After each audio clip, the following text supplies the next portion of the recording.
আসসালামু আলাইকুম। আমন্ত্রণ বাংলা ভিশন সংবাদে। আপনাদের সাথে আছি আয়েশা নুসরাত ইসলাম। শুরুতে বিআরবি কেবল সংবাদ শিরোনাম। শক্তিশালী হয়েছে ঘূর্ণিঝড় ফণী। বাংলাদেশে ৩-৪ দিনের মধ্যে আঘাত হানার আশঙ্কা। সমুদ্র বন্দরগুলোতে ৪ নম্বর হুঁশিয়ারি সংকেত। দুর্নীতির কারণে জিনিসপত্রের দাম বাড়ছে, সরকার জনগণের পকেট কাটছে, অভিযোগ মির্জা ফখরুলের। দুর্নীতির বিরুদ্ধে প্রতিরোধ গড়ে তোলার আহ্বান। মির্জা ফখরুলের শপথ না নেয়া কৌশল নয়, অপকৌশল, এর পরিণতি ভালো হবে না বললেন মাহবুবুল আলম হানিফ। ভুল করতে করতে বিএনপি এখন ভুলের চোরাবালিতে, দেশের বাইরে থেকে নেতৃত্ব দেয়া যায় না, মন্তব্য সাংবাদিক রিয়াজউদ্দিন আহমেদের। দেখছিলেন বিআরবি কেবল সংবাদ শিরোনাম, এবারে বিস্তারিত। শক্তিশালী ঘূর্ণিঝড় ফণী বাংলাদেশে ৪ মে রাতে অথবা ৫ মে সকালে আঘাত হানতে পারে। এটি এখন বাংলাদেশ থেকে ১১০০ কিলোমিটার দূরে অবস্থান করছে বলে জানিয়েছে আবহাওয়া অধিদপ্তর। ফণীর কারণে দেশের সমুদ্র বন্দরগুলোতে ৪ নম্বর সতর্ক সংকেত দেখিয়ে যেতে বলা হয়েছে। শক্তিশালী ঘূর্ণিঝড় ফণীর বাতাসের গতি ১৬০ থেকে ১৮০ কিলোমিটার বৃদ্ধি পাচ্ছে, যা ৩ মে ভারতে উড়িষ্যা ও পশ্চিমবঙ্গে আঘাত হানবে। শক্তিশালী ঘূর্ণিঝড় বাংলাদেশ অংশে খুলনা অঞ্চলে আঘাত হানতে পারে। তাই ঘূর্ণিঝড় ফণীর তীব্রতা ও সবশেষ অবস্থান জানাতে বুধবার আবহাওয়া অধিদপ্তরের সংবাদ সম্মেলন করা হয়। ঘূর্ণিঝড় ফণীর জন্য সংকেত হবে ৪ নম্বর স্থানীয় হুঁশিয়ারি সংকেত, এবং সমুদ্রে যে সমস্ত ছোট ছোট মাছ ধরার নৌকা এবং ট্রলার রয়েছে তাদেরকে আমরা নিরাপদ আশ্রয়ে যাতে যেতে পারে শর্ট নোটিশে এমন অবস্থানে থাকতে বলেছি। এটি হয়তো ৪ তারিখ রাতে অথবা ৫ তারিখ সকালের দিকে বাংলাদেশের অবস্থান করতে পারে। আবহাওয়া অধিদপ্তরের পরিচালক শামসুদ্দিন আহমেদ আরও জানান, ফণীর কারণে দেশে এখন তীব্র গরম অনুভব হচ্ছে, তবে ফণীর প্রভাব কেটে গেলে তাপমাত্রা কমে যাবে। উত্তরাঞ্চল, মধ্যাঞ্চল থেকে শুরু করে প্রায় সব জায়গায় এই তাপদাহ বিরাজমান আছে। পশ্চিমাঞ্চল এবং দক্ষিণাঞ্চলের প্রকৃতিটা হলো এক ধরনের, যে তাপমাত্রার স্কেলটা থাকবে পশ্চিমাঞ্চল থেকে নিচে, কিন্তু আর্দ্রতা বেশি হওয়ার কারণে সেখানে অস্বস্তিকর আবহাওয়া বিরাজ করবে। ঘূর্ণিঝড় ফণী মোকাবেলায় বাংলাদেশের সমস্ত প্রস্তুতি আছে, তবে এটি বাংলাদেশে আঘাত হানার সম্ভাবনা ৬০ জানানো হয় সংবাদ সম্মেলনে। GM Ahsan, Bangla vision, Dhaka. ঘূর্ণিঝড় ফণী বাংলাদেশে আঘাত হানলে মানুষের নিরাপত্তা দেওয়া সম্ভব হলেও ফসলের অনেক ক্ষতি হবে বলে জানিয়েছেন দুর্যোগ ব্যবস্থাপনা ও ত্রাণ প্রতিমন্ত্রী ডাক্তার এনামুর রহমান। সচিবালয়ে এক জরুরি বৈঠক শেষে এ মন্তব্য করেন তিনি। এ সময় এনামুর রহমান আরও বলেন, ৪ মে সকালে আঘাত হানতে পারে ঘূর্ণিঝড় ফণী। এখন পর্যন্ত যে গতি ও প্রকৃতিতে আগাচ্ছে তাতে বাংলাদেশে এসে ঘূর্ণিঝড়টি দুর্বল হয়ে যাওয়ার কথা রয়েছে।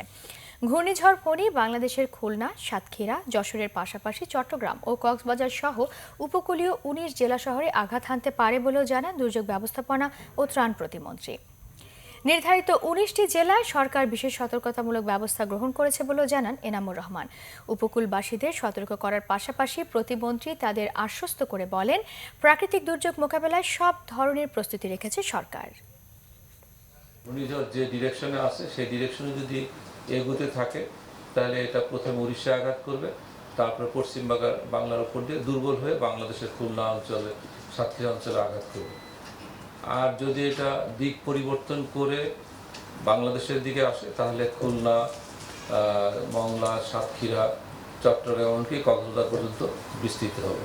আমরা আশা করি মানুষের হতাহতের সংখ্যাটা আমরা শূন্যের কোঠায় নামিয়ে আনতে পারবো, তবে ফসলের ক্ষতিটা তো রক্ষা করা যাবে না। প্রধানমন্ত্রী শেখ হাসিনা সরকারি সফরে যুক্তরাজ্যের উদ্দেশ্যে ঢাকা ছেড়েছেন। সকালে প্রধানমন্ত্রী ও তার সফর সঙ্গীরা যুক্তরাজ্যের রাজধানী লন্ডনের উদ্দেশ্যে হযরত শাহজালাল আন্তর্জাতিক বিমানবন্দর থেকে বাংলাদেশ বিমানের একটি ভিভিআইপি ফ্লাইটে যাত্রা করেন। ফ্লাইটটি স্থানীয় সময় বিকেল ৩টা ৫৫ লন্ডনের হিথ্রো আন্তর্জাতিক বিমানবন্দরে পৌঁছাবে। যুক্তরাজ্যে বাংলাদেশের হাই কমিশনার সাইদা মুনা তাসনিম বিমানবন্দরে প্রধানমন্ত্রীকে অভ্যর্থনা জানাবেন। প্রধানমন্ত্রীর সফর সঙ্গীদের মধ্যে রয়েছেন পররাষ্ট্রমন্ত্রী ডাক্তার এ কে আব্দুল মোমেন, প্রধানমন্ত্রীর বেসরকারি শিল্প ও বিনিয়োগ উপদেষ্টা সালমান এফ রহমান ও পররাষ্ট্র প্রতিমন্ত্রী মোহাম্মদ শাহরিয়ার আলম। ভোট ও ভাতের অধিকার আদায়ে শ্রমজীবী মানুষদের ঐক্য গড়ে তোলার আহ্বান জানিয়েছেন বিএনপির মহাসচিব মির্জা ফখরুল ইসলাম আলমগীর। মির্জা ফখরুল বলেন, সরকার জনগণের পকেট কেটে দুর্নীতি করছে। দুর্নীতির কারণে জিনিসপত্রের দাম বাড়ছে। মেগা প্রজেক্টের নামে মেগা দুর্নীতি করে সম্পদের পাহাড় গড়ে তুলছে। নিজেদের অধিকার ফিরে পেতে এবং দুর্নীতির বিরুদ্ধে প্রতিরোধ গড়ে তোলার আহ্বান জানান তিনি।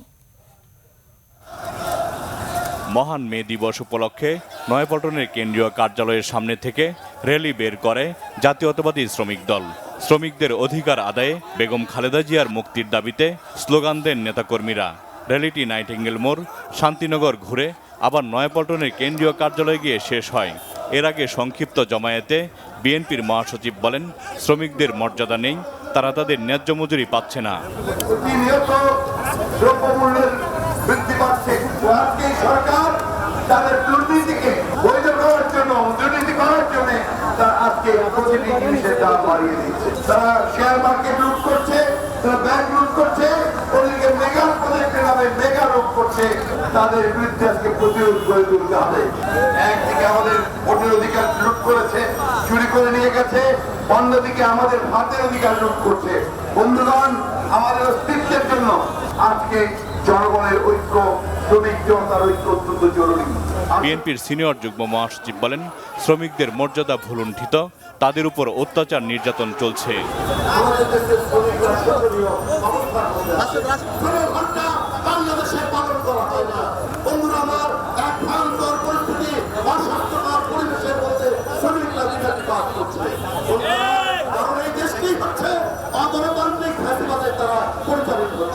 এখানে কোনো মানবিক মর্যাদা নয়, এখানে জনগণ থেকে সমর্থন করে তারা আজকে জেল খায়। আর যারা দৈত্যের মতো, দানবের মতো রক্ত চোষা আজকে তারা ক্ষমতা। শ্রমজীবী মানুষের নেত্রী বেগম খালেদা জিয়ার মুক্তির দাবি জানান বিএনপি নেতারা। জাহাঙ্গীর আকন্দ, বাংলা ভিশন, ঢাকা। আওয়ামী লীগের ভারপ্রাপ্ত সাধারণ সম্পাদক মাহবুবুল আলম হানিফ বলেছেন, মির্জা ফখরুল ইসলাম আলমগীরের শপথ না নেওয়া কৌশল নয়, অপকৌশল। এর পরিণতি ভালো হবে না। 23 বঙ্গবন্ধু এভিনিউতে মে দিবস উপলক্ষে শ্রমিক লীগের সমাবেশে তিনি কথা বলেন। মাহবুবুল আলম হানিফ বলেন, বিএনপির প্রতি মানুষের এখন আর কোনো আস্থা নেই, তাই দলটি এখন অপকৌশলের পথ বেছে নিয়েছে। ষড়যন্ত্রের রাজনীতি করছে। এদেশের মানুষ কোনো অপকৌশল বাস্তবায়ন হতে দেবে না, কঠিন জবাব দেবে বলেও মন্তব্য তার। আওয়ামী লীগের ভারপ্রাপ্ত সাধারণ সম্পাদক আরও বলেন, বিএনপি যে জগা খিচুড়ি দল তা আবারও প্রমাণ হয়েছে। এই দলটি এখন ভাঙনের দ্বারপ্রান্তে বলেও দাবি তার। অভিযোগ করেন, দেশের উন্নয়নের পথে বড় বাধা বিএনপি জামায়াত। রাজনীতির কৌশল হিসেবে 5 জন শপথ নিয়েছেন, যোগ দিয়েছেন, উনি যোগদান করেন নাই সংসদে। এটা কোনো রাজনীতির কৌশল না, এটা রাজনীতির অপকৌশল।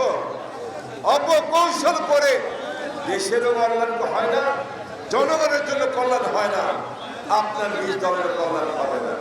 এর মধ্য দিয়ে পরিষ্কার হয়েছে, বিএনপি নামক এই জগা খিচুড়ি দল, বিএনপি নামক এই সন্ত্রাস এবং দুর্নীতিবাজ দল, এটা এখন ভাঙনের মুখে, ভাঙনের দ্বার প্রান্তে চলে এসেছে।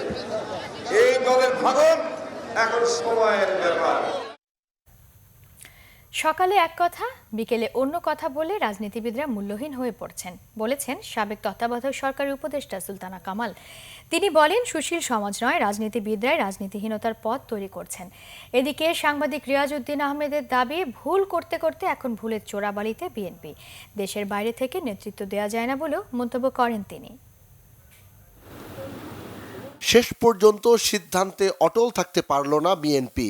একাদশ জাতীয় সংসদে যোগ দিয়েছেন দলটির 5 জন এমপি। মির্জা ফখরুল ইসলাম আলমগীর শপথ না নেয়ায় শূন্য হয়েছে বগুড়া 6 নির্বাচনী এলাকা। বিএনপির এই দোদুল্যমান অবস্থার সমালোচনা করেছেন বিশিষ্টজনেরা। আজকে একটা কথা বলছেন, কালকে একটা কথা বলছেন, সকালে এক কথা, বিকালে আরেক কথা। এই যে নিজেদের কথার মূল্য নিজেরাই দিচ্ছেন না, তার ফলে যেটা হয়েছে যে রাজনীতিকরা কিন্তু মানুষের কাছেও মূল্যহীন হয়ে পড়ছেন এবং আস্তে আস্তে মানুষ রাজনীতি বিমুখ হয়ে যাচ্ছেন। রাজনীতিকরা আমাদেরকে, যারা আমরা নাগরিক সমাজের সদস্য, তাদেরকে গালাগাল করেন যে আমরা রাজনীতিহীনতার একটা সংস্কৃতি তৈরি করতে চাই। আসলে রাজনীতিহীনতার সংস্কৃতি তারা তৈরি করে দিচ্ছেন, রাজনীতির প্রতি মানুষের বিতৃষ্ণা তারা তৈরি করছেন এবং এই জন্যে এখন তরুণ সমাজ, যারা নতুন করে দেশটাকে দেখতে চায়, প্রত্যেকেই রাজনীতির প্রতি একটা বীতশ্রদ্ধ ভাব নিয়ে চলেন। রাজনীতিতে ভুলের কোনো সুযোগ নেই বলছেন বিশ্লেষকরা। ভুল করতে করতে চোরাবালির মধ্যে পড়লে যা হয়, এটা পা ফসকে যায়, এক জায়গাতে আরেক জায়গায় দাঁড়ানোর চেষ্টা করলেও দাঁড়াইতে পারে না। বিএনপির অবস্থাটা এরকমই হয়েছে, সিরিজ অফ মিস্টেকস করেছে। এখনও নেতৃত্বের দুর্বলতা আছে। দেশের বাইরের থেকে নেতৃত্ব দেওয়া যায় না একটা বড় দলকে, সেটা দেশের ভিতরে যারা দলের যারা শীর্ষ নেতৃত্ব, যারা সিনিয়র লিডার, তারা কিন্তু দলের মধ্যে বেশি ইনভলভ হচ্ছে না বা তাদেরকে ইনভলভ করা হচ্ছে না। এইটা কিন্তু একটা বড় দুর্বলতা। এখন অসুস্থ বেগম খালেদা জিয়ার মুক্তির বিষয়ে বিএনপির পরবর্তী পদক্ষেপ কি হয় সেটি দেখার বিষয় বলে জানিয়েছেন বিশ্লেষকরা। সিকান্দার রেমান, বাংলা ভিশন, ঢাকা। এবার কারাগারে বন্দী অবস্থায় এক আসামিকে পুড়িয়ে হত্যার অভিযোগ উঠেছে। অ্যাডভোকেট পলাশ কুমার রায়কে মিথ্যা মামলায় জড়িয়ে পঞ্চগড় জেলা কারাগারে নিয়ে হত্যা করা হয়েছে, এমন অভিযোগ করেছেন তার পরিবারের সদস্যরা। স্বরাষ্ট্রমন্ত্রী আসাদুজ্জামান খান জানিয়েছেন, ঘটনা তদন্ত করে ব্যবস্থা নেওয়া হবে। আগে এভাবে অ্যাডভোকেট পলাশ কুমার তার হত্যার বর্ণনা দিয়েছেন, এমন দাবি করেছেন তার পরিবার। 26/4/2019 শুক্রবার বেলা সকাল আনুমানিক 10 ঘটিকার দিকে দুইজন লোক আমার শরীরে টাইগার বোতল থেকে কি যেন ছুরি দিয়ে আমাকে আগুন লাগিয়ে আমার জীবন থেকে আজকের এই মুখোমুখি ঠেলে দেয়। এই অপরাধীদের বিচার চাই। পলাশ কুমারের মা মীরা রানী রায়ের অভিযোগ, সুপরিকল্পিতভাবে হত্যা করা হয়েছে তার ছেলেকে। আমার ছেলে কোহিনুর কোম্পানিতে লিগাল অ্যাডভাইজার ছিলেন, যে কোনো একটা অবৈধ কাজ করতে বলছিল, ও অস্বীকার করাতে ওকে যাই একটু কথা কাটাকাটি হওয়ার পর তখন ও চাকরি মালানের বাচ্চা বলছে, ও চাকরি রিজাইন দিয়ে বের হয়ে চলে এসছে। 26শে মার্চে ওকে পঞ্চগড় জেলে নিয়ে যায়, আর এপ্রিলের মার্চে ওকে কে কারা যেন আগুন দিয়ে পুড়ায় দেয়। বার্থডে চিকিৎসা হয়েছে তার, সে কালকে বেলা 1টার সময় মারা গেছে। আমি আর কিছু। ঘটনার সাথে জড়িতদের দৃষ্টান্তমূলক শাস্তি দাবি করেছেন নিহতের স্বজনেরা। মিথ্যা মামলায় আজকে 16 সাল থেকে আমার ভাই অনেকবার বাঁচার জন্য চেষ্টা করছে, কিন্তু ওকে বাঁচতে দিল না। শেষ পর্যন্ত ওকে পুড়িয়ে মেরে ফেলা হলো। আমরা সুষ্ঠু বিচার চাই।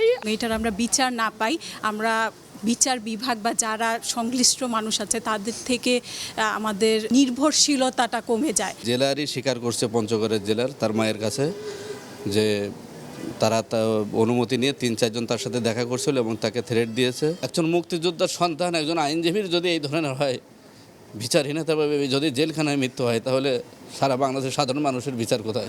ঘটনা তদন্ত করে ব্যবস্থা নেওয়ার আশ্বাস দিয়েছেন স্বরাষ্ট্রমন্ত্রী। কারাগারের ভেতরে এই যে আগুন গায়ে দেওয়ার সুযোগটা পেল, এটা কিভাবে সম্ভব হলো মাননীয়? এটা আমি ডিটেল আপনাদেরকে জানাবো আজকে। আমি এস.এম. ফয়েজ, বাংলা ভিশন, ঢাকা। মহান মে দিবসের ছুটির দিনেও কর্মব্যস্ত শ্রমজীবী মানুষ।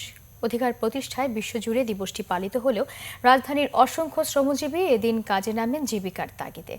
আন্দোলন সংগ্রামের অনুপ্রেরণার উৎস মে দিবসেও তীব্র দাবদাহে কর্মস্থলে ঘাম ঝরান শ্রমজীবীরা।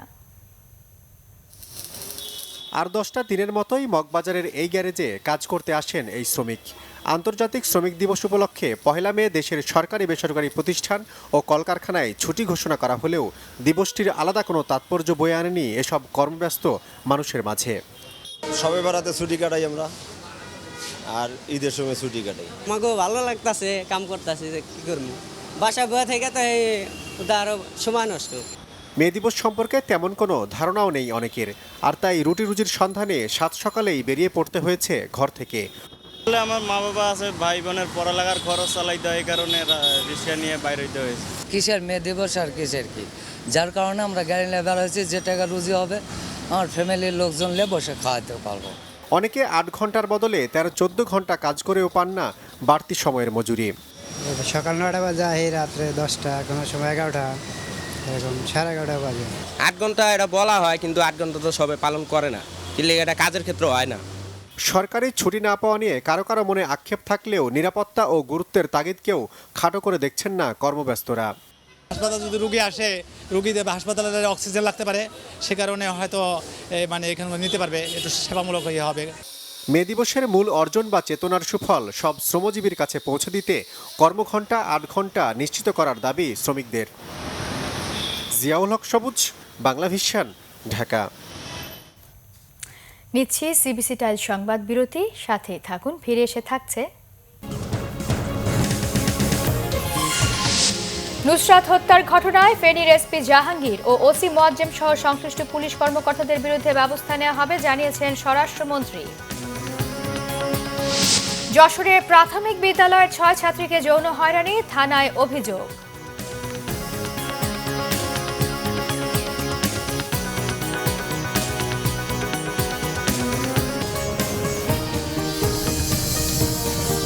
স্বাগত আরও একবার বাংলা ভিশন সংবাদ। মাদ্রাসা ছাত্রী নুসরাত হত্যার ঘটনায় ফেনীর পুলিশ সুপার জাহাঙ্গীর ও ওসি মোয়াজ্জেম সহ সংশ্লিষ্ট পুলিশ কর্মকর্তাদের বিরুদ্ধে ব্যবস্থা নেওয়া হবে বলে জানিয়েছেন স্বরাষ্ট্রমন্ত্রী আসাদুজ্জামান খান কামাল। সকালে রাজধানীর একটি হোটেলে একটি অনুষ্ঠান শেষে সাংবাদিকদের প্রশ্নের জবাবে এ তথ্য জানান তিনি। বলেন, বিশ্বব্যাপী মুসলমানদেরকে ধ্বংস করতে আইএসের নামে সন্ত্রাসবাদের পাঁয়তারা চালানো হচ্ছে। বিশেষায়িত পুলিশ বাহিনীর যে তদন্ত রয়েছে পিবিআই, তারা সঠিক রহস্যটা এবং সঠিক তদন্তের মাধ্যমে সঠিক চিত্রটা কিন্তু উদ্ঘাটন করেছেন এবং সবগুলো আসামিকে তারা ধরেছেন।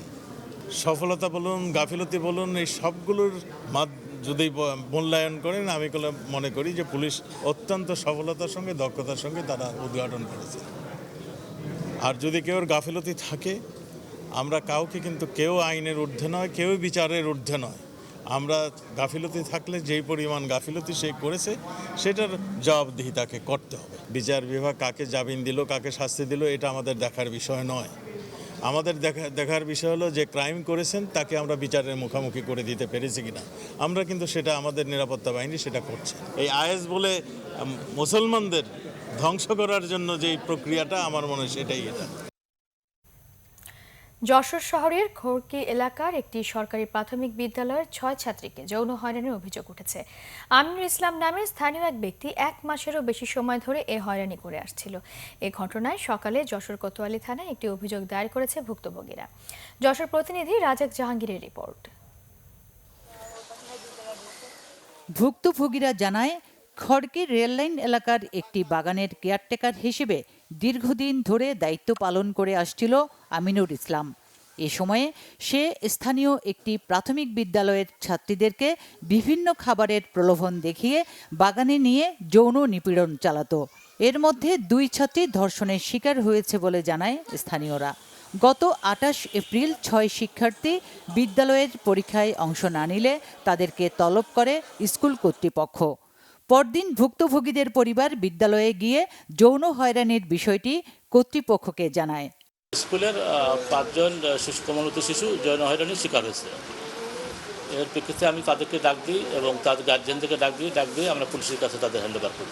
28 তারিখে পরীক্ষায় অনুপস্থিতির কারণে আমি খোঁজ নিয়ে জানতে পারলাম এবং মায়েরা সরাসরি আমার স্কুলে এসে অভিযোগগুলো করেছে। ভুক্তভোগী শিক্ষার্থীদের স্বজনরা জানায়, স্কুলের পার্শ্ববর্তী এলাকার 3 সন্তানের জনক আমিনুর স্কুল ফেরত মেয়েদের নানা প্রলোভন দেখিয়ে একটি বাগানে নিয়ে যৌন নিপীড়ন চালাতো। এ ঘটনায় অভিভাবকরা আমিনুরের দৃষ্টান্তমূলক শাস্তি দাবি করেছেন। মেইনলি কাছে নিয়ে গেল, নিয়ে যাই আমাকে অপমান করা তো কইরা আমাকে ছেড়ে দিয়েছে। যেন আর কোনো আমার বোনের মতো আর কোনো বাচ্চা যেন এরকম শিকার না হয়, তার বিচার চাই আমরা। এদিকে ভিকটিম ও তার অভিভাবকদের কাছ থেকে তথ্য সংগ্রহ করা হয়েছে বলে জানায় পুলিশ। মারা থানায় আসছে, তাদের বক্তব্য আমরা শুনেছি এবং তাদের সাথে যে ঘটনা ঘটেছে সে ব্যাপারে আমরা আইনগত ব্যবস্থা প্রক্রিয়াধীন। এলাকাবাসী এর সুষ্ঠু বিচার দাবি করেছে। Bangla vision news desk. পবিত্র রমজানকে সামনে রেখে সোনারগাঁ, রূপগঞ্জ ও বন্দর উপজেলায় নিরবিচ্ছিন্ন বিদ্যুৎ সরবরাহ নিশ্চিতে আবেদনের মাত্র 5 মিনিটে গ্রাহককে বিদ্যুৎ দিচ্ছে নারায়ণগঞ্জের পল্লী বিদ্যুৎ সমিতি। আলোর ফেরিওয়ালা কার্যক্রমের মাধ্যমে ভ্যানে করে পৌঁছে দেওয়া হচ্ছে বিদ্যুতের মিটার সহ সব সরঞ্জাম। এভাবেই নারায়ণগঞ্জের সোনারগাঁ, রূপগঞ্জ ও বন্দর উপজেলার বিভিন্ন ইউনিয়ন আলোকিত হচ্ছে মাত্র 5 মিনিটে।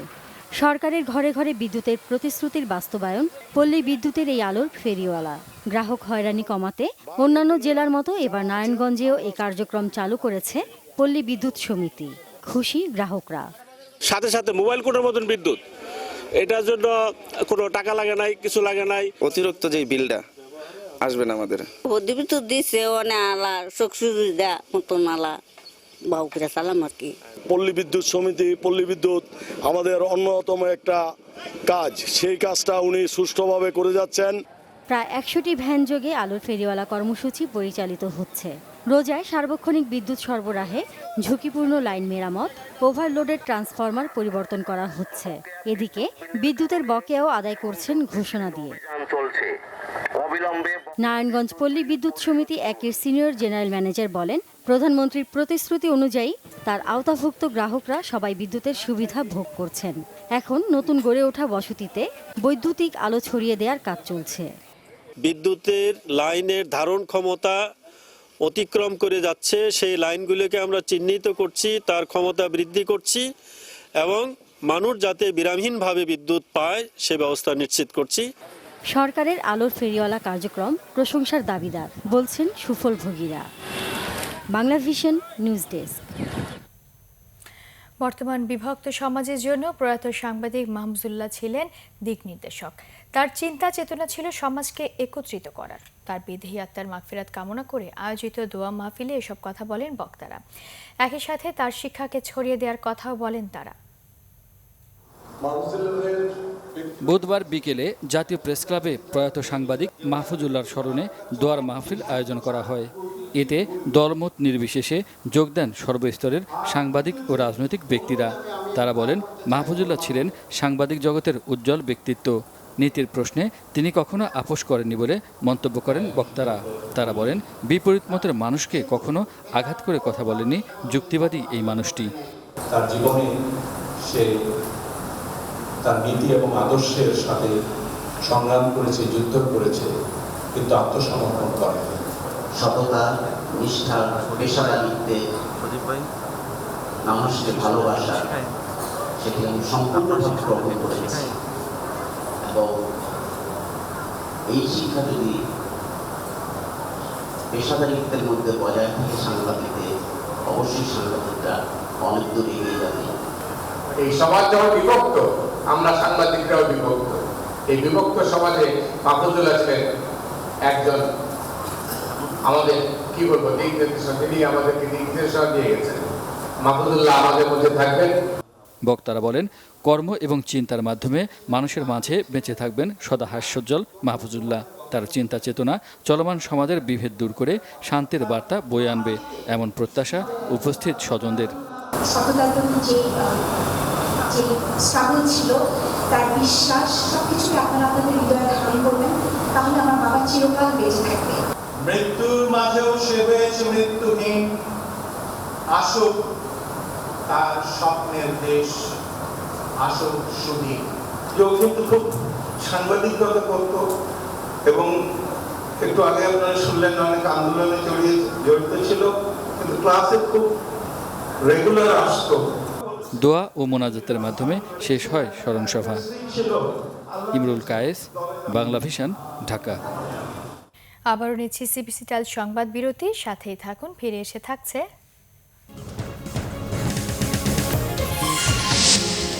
ভারতে লোকসভা নির্বাচনের মধ্যে মাওবাদীদের হামলা, মহারাষ্ট্রে 15 পুলিশ সহ 16 জন নিহত। দেশ ছেড়েছে বাংলাদেশ দল, বিশ্বকাপ ও আয়ারল্যান্ড সিরিজে ভালো করার প্রত্যয় অধিনায়ক মাশরাফির।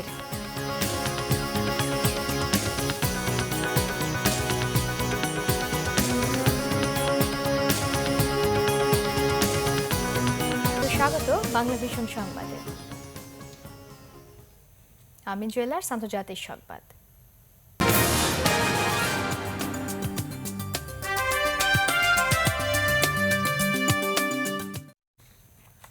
লোকসভা নির্বাচনের মধ্যে ফের মাওবাদীদের হামলায় ভারতের মহারাষ্ট্রে নিহত হয়েছে 15 পুলিশ সহ 16 জন। কর্তৃপক্ষ জানিয়েছে ছত্তিশগড় সীমান্তের কাছে গড়চিরুলিতে পুলিশ সদস্যদের বহরকারী দুটি গাড়ি লক্ষ্য করে রাস্তার ওপর থেকে পেতে রাখা আইইডির বিস্ফোরণ ঘটায় মাওবাদীরা। বিস্ফোরণটি এতই শক্তিশালী ছিল যে এতে দুমড়ে মুচড়ে যায় গাড়ি দুটি। এর কয়েক ঘন্টা আগে বুধবার ভোর 3:30টার দিকে গড়চিরুলির কুরখেদা এলাকার একটি নির্মাণাধীন রাস্তার পাশে থাকা 25টি গাড়িতে আগুন ধরিয়ে দেয় মাওবাদীরা। এই খবর পেয়ে পুলিশ সদস্যদের দলটি ঘটনাস্থলে যাচ্ছিল, কিন্তু সেখানে পৌঁছানোর সময় তাদের উপর হামলা চালায় মাওবাদীরা। এর আগে গেল 11 এপ্রিল লোকসভা নির্বাচনের প্রথম দফার ভোটের দিনে গড়চিরুলিতে হামলা চালিয়েছিল মাওবাদীরা। এর কয়েকদিন পর 9 এপ্রিল ছত্তিশগড়ে মাওবাদীদের হামলায় নিহত হয় বিজেপির এক বিধায়ক সহ 5 জন। এবারে ক্লেমন খেলা সংবাদ।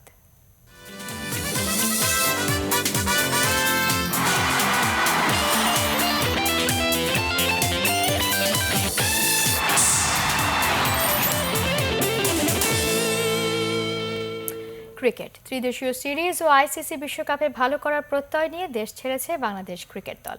গন্তব্য আয়ারল্যান্ডের ডাবলিন।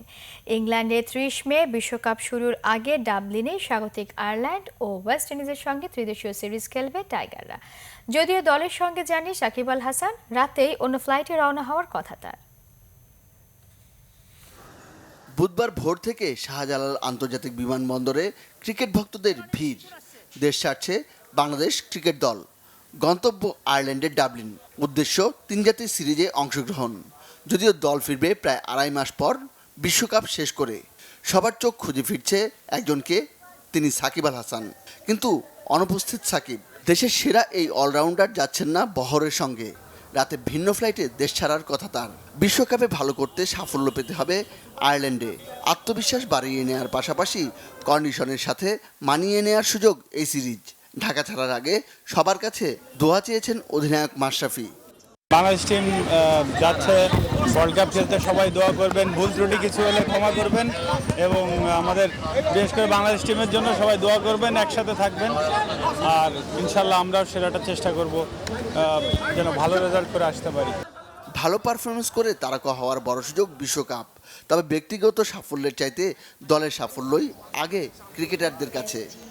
আয়ারল্যান্ড সিরিজ অবশ্যই ওখানে ভালো খেলার ইয়ে থাকবে, ওখানে ভালো খেললে আত্মবিশ্বাসটা ভালো থাকবে, সেটা ওয়ার্ল্ড কাপে কাজে দেবে। সুযোগ পেলে তো হবে না, সুযোগটা কাজে লাগাতে হবে। যেহেতু আমাকে টিম ম্যানেজমেন্ট আমার উপর আস্থা রেখেছে এত বড় আসরে, ইনশাল্লাহ চেষ্টা করবো ভালো কিছু দেওয়ার। আর টিমের জয়ের ব্যাপারে যতগুলো কন্ট্রিবিউশন দরকার ইনশাল্লাহ হোপফুলি আশা করি পারবো। অবশ্যই 100% দেওয়ার ইচ্ছা থাকবে সবসময়, এবং সবসময় যেটা দিচ্ছে ইনশাল্লাহ দেবো। আয়ারল্যান্ড এবং বিশ্বকাপ একটা লম্বা জার্নি আমাদের জন্য, আমরা যেন সুস্থ থাকতে পারি, ভালো খেলতে পারি, এইটাই সবার কাছে দোয়া চাই। আর অবশ্যই ইনশাল্লাহ আমাদের মন থেকে চাবো যে ভালো ক্রিকেট খেলার জন্য সবাই। ডাবলিনে সিরিজ শুরু রবিবার। মঙ্গলবার বাংলাদেশ প্রথম ম্যাচ খেলবে ওয়েস্ট ইন্ডিজের বিপক্ষে। ডাবল লিগের এই টুর্নামেন্টে বাংলাদেশের আরেক প্রতিপক্ষ স্বাগতিক আয়ারল্যান্ড। মনির হোসেন খান, বাংলা ভিশন, ঢাকা। সংবাদ শেষ করব বিআরবি কেবল শিরোনামগুলো আরও একবার জানিয়ে। শক্তিশালী হয়েছে ঘূর্ণিঝড় ফণী। বাংলাদেশে 3-4 দিনের মধ্যে আঘাত হানার আশঙ্কা। সমুদ্র বন্দরগুলোতে 4 নম্বর হুঁশিয়ারি সংকেত। দুর্নীতির কারণে জিনিসপত্রের দাম বাড়ছে, সরকার জনগণের পকেট কেটে দুর্নীতি করছে, অভিযোগ মির্জা ফখরুলের। দুর্নীতির বিরুদ্ধে প্রতিরোধ গড়ে তোলার আহ্বান। মির্জা ফখরুলের শপথ না নেওয়া কৌশল নয়, অপকৌশল, এর পরিণতি ভালো হবে না বললেন মাহবুবুল আলম হানিফ। ভুল করতে করতে বিএনপি এখন ভুলের চোরাবালিতে, দেশের বাইরে থেকে নেতৃত্ব দেওয়া যায় না, মন্তব্য সাংবাদিক রিয়াজউদ্দিন আহমেদের।